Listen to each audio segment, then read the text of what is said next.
ప్రధాన యాజకుడు ఈ మాటలు నిజమేనా అని అడిగెను. అందుకు స్టెఫను చెప్పినదేమనగా, సహోదరులారా, తండ్రులారా, వినుడి.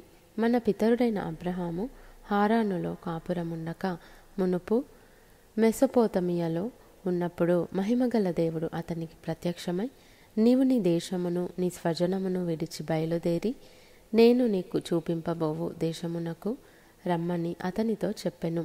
అప్పుడు అతడు కల్దీల దేశమును విడిచిపోయి హారానులో కాపురముండెను. అతని తండ్రి చనిపోయిన తర్వాత అక్కడ నుండి మీరిప్పుడు కాపురమున్న ఈ దేశమందు నివసించుటకై దేవుడు అతన్ని తీసుకొని వచ్చెను.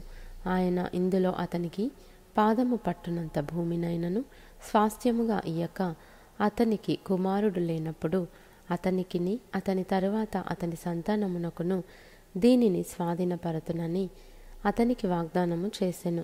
అయితే దేవుడు అతని సంతానము అన్యదేశమందు పరవాసులగుదురనియు, ఆ దేశస్థులు 400 సంవత్సరముల మట్టుకు వారిని దాస్యమునకు లోపర్చుకొని బాధపెట్టుదురనియు చెప్పెను.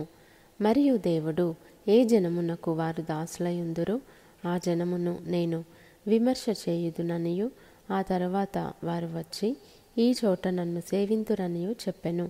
మరియు ఆయన సున్నతి విషయమైన నిబంధన అతనికి అనుగ్రహించెను. అతడు ఇస్సాకును కని ఆ నిబంధన చొప్పున 8వ దినమందు అతనికి సున్నతి చేసెను. ఇస్సాకు యాకోబును, యాకోబు 12 గోత్రకర్తలను కని వారికి సున్నతి చేసిరి. ఆ గోత్రకర్తలు మత్సరపడి యోసేపును ఐగుప్తులోనికి పోవుటకు అమ్మివేసిరి గాని దేవుడు అతనికి తోడయుండి అతని శ్రమలన్నిటిలో నుండి తప్పించి దయను జ్ఞానమును ఐగుప్తు రాజైన ఫరో ఎదుట అతనికి అనుగ్రహించినందున ఫరో ఐగుప్తునకును తన ఇంటికంతటికిని అతనిని అధిపతిగా నియమించెను. తరువాత ఐగుప్తు దేశమంతటికిని కనాను దేశమంతటికిని కరవును బహుశ్రమయు వచ్చెను గనుక మన పితరులకు ఆహారము లేకపోయెను. ఐగుప్తులో ధాన్యము కలదని యాకోబు విని మన పితరులను అక్కడికి మొదటిసారి పంపెను. వారు రెండవసారి వచ్చినప్పుడు యోసేపు తన అన్నదమ్ములకు తన్ను తెలియజేసుకొనెను. అప్పుడు యోసేపు యొక్క వంశము ఫరోకు తెలియవచ్చెను. యోసేపు తన తండ్రి అయిన యాకోబును తన స్వజనులందరినీ పిలువనంపెను. వారు 75. యాకోబు ఐగుప్తునకు వెళ్ళెను. అక్కడ అతడును మన పితరులను చనిపోయి అక్కడ నుండి షెకెమునకు తేబడి షెకెములోని హమోరు కుమారుల యొద్ద అబ్రహాము వెలయిచ్చుకొనిన సమాధిలో ఉంచబడిరి. అయితే దేవుడు అబ్రహామునకు అనుగ్రహించిన వాగ్దాన కాలము సమీపించిన కొలది ప్రజలు ఐగుప్తులో విస్తారముగా వృద్ధి పొందిరి. తుదకు యోసేపును ఎరుగని వేరొక రాజు ఐగుప్తును ఏలనారంభించెను. ఇతడు మన వంశస్థుల ఎడల కపటముగా ప్రవర్తించి తమ శిశువులు బ్రతుకకుండా వారిని బయట పారవేయవలెనని మన పితరులను బాధపెట్టెను. ఆ కాలమందు మోషే పుట్టెను. అతడు దివ్యసుందరుడై తన తండ్రి ఇంట 3 నెలలు పెంచబడెను. తరువాత అతడు బయట పారవేయబడినప్పుడు ఫరో కుమార్తె అతనిని తీసుకొని తన కుమారునిగా పెంచుకొనెను. మోషే ఐగుప్తీయుల సకల విద్యలను అభ్యసించి మాటలయందును కార్యములయందును ప్రవీణుడై ఉండెను. అతనికి 40 ఏండ్లు నిండవచ్చినప్పుడు ఇశ్రాయేలీయులైన తన సహోదరులను చూడవలెనన్న బుద్ధి పుట్టెను. అప్పుడు వారిలో ఒకడు అన్యాయమును అనుభవించుట అతడు చూచి వానిని రక్షించి బాధపడిన వాని పక్షమున ఐగుప్తీయుని చంపి ప్రతీకారము చేసెను. తన ద్వారా తన సహోదరులకు దేవుడు రక్షణ దయచేయుచున్న సంగతి వారు గ్రహింతురని అతడు తలంచెను గాని వారు గ్రహింపరైరి. మరునాడు 2 పోట్లాడుచుండగా అతడు వారిని చూచి, అయ్యలారా, మీరు సహోదరులు, మీరెందుకు ఒకనికొకడు అన్యాయము చేసుకొనుచున్నారని చెప్పి వారిని సమాధానపరచజూచెను. అయినను తన పొరుగువానికి అన్యాయము చేసినవాడు మా మీద అధికారినిగాను తీర్పరినిగాను నిన్ను నియమించిన వాడెవడు? నీవు నిన్న ఐగుప్తీయుని చంపినట్టు నన్నును చంపదలిచియున్నావా అని అతనిని త్రోసివేసెను. మోషే ఆ మాట విని పారిపోయి మిద్యాను దేశంలో పరదేశి అయ్యుండి అక్కడ 2 కుమారులను కనెను. 40 ఏండ్లైన పిమ్మట సీనాయి పర్వతారణ్యమందు ఒక పొదలోని అగ్నిజ్వాలలో ఒక దేవదూత అతనికి అగపడెను. మోషే చూచి ఆ దర్శనమునకు ఆశ్చర్యపడి దాన్ని నిదానించి చూచుటకు దగ్గరకు రాగా, నేను నీ పితరుల దేవుడను, అబ్రహాము, ఇస్సాకు, యాకోబుల దేవుడను అని ప్రభువు వాక్కు వినబడెను గనుక మోషే వనకి నిదానించి చూచుటకు తెగింపలేదు.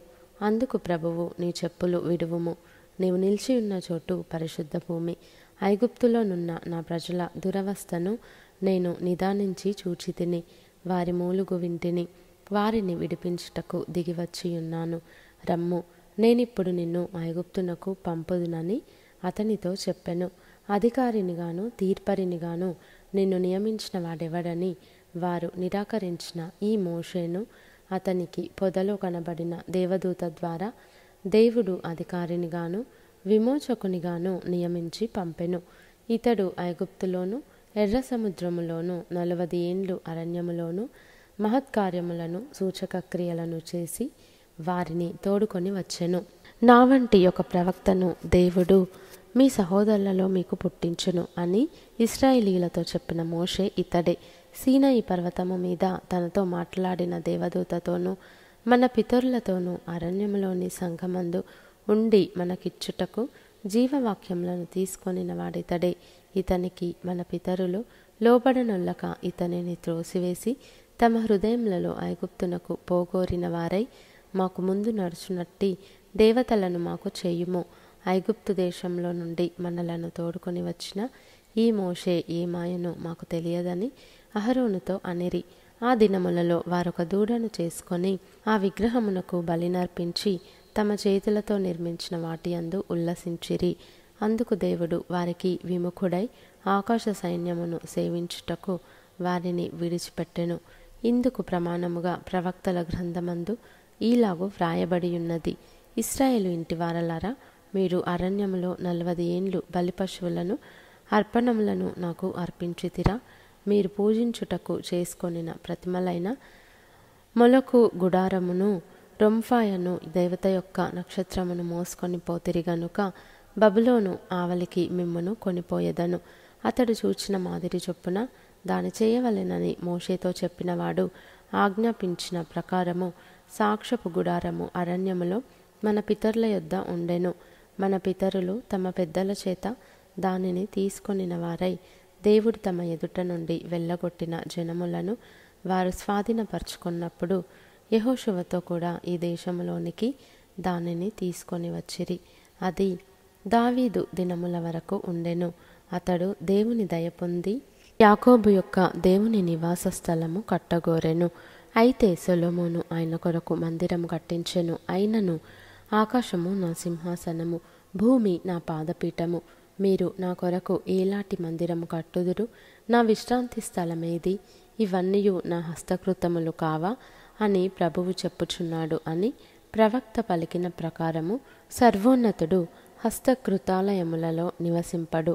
ముష్కరులారా, హృదయములను చెవులను దేవుని వాక్యమునకు లోపర్చనొల్లని వారలారా, మీ పితరుల వలె మీరును ఎల్లప్పుడూ పరిశుద్ధాత్మను ఎదిరించుచున్నారు. మీ పితరులు ప్రవక్తలలో ఎవనిని హింసింపకయుండిరి. ఆ నీతిమంతుని రాకను గూర్చి ముందు తెలిపిన వారిని చంపిరి. ఆయనను మీరు ఇప్పుడు అప్పగించి హత్య చేసిన వారైతిరి. దేవదూతల ద్వారా నియమింపబడిన ధర్మశాస్త్రమును మీరు పొందితిరి గాని దానిని గైకొనలేదని చెప్పెను. వారి మాటలు విని కోపముతో మండిపడి అతనిని చూచి పండ్లు కొరికిరి. అయితే అతడు పరిశుద్ధాత్మతో నిండుకొనిన వాడై ఆకాశం వైపు తేరి చూచి దేవుని మహిమను యేసు దేవుని కుడి పార్శ్వమందు నిలిచియుండుటను చూచి ఆకాశము తెరవబడుటయు మనుష్య కుమారుడు దేవుని కుడి పార్శ్వమందు నిలిచియుండుటయు చూచుచున్నానని చెప్పెను. అప్పుడు వారు పెద్ద కేకలు వేసి చెవులు మూసుకొని ఏకముగా అతని మీద పడి పట్టణపు వెలుపలికి అతనిని వెళ్ళగొట్టి రాళ్ళు రువ్వి చంపిరి. సాక్షులు సౌలు అను ఒక యవ్వనుని పాదముల యొద్ద తమ వస్త్రములు పెట్టిరి. ప్రభువును గూర్చి మొరపెట్టుచు, యేసు ప్రభువా, నా ఆత్మను చేర్చుకొనుమని స్టెఫను పలుకుచుండగా వారు అతనిని రాళ్లతో కొట్టిరి. అతడు మోకాల్లోని, ప్రభువా, వారి మీద ఈ పాపము మోపకుమని గొప్ప శబ్దముతో పలికెను. ఈ మాట పలికి నిద్రించెను. సౌలు అతని చావునకు సమ్మతించెను.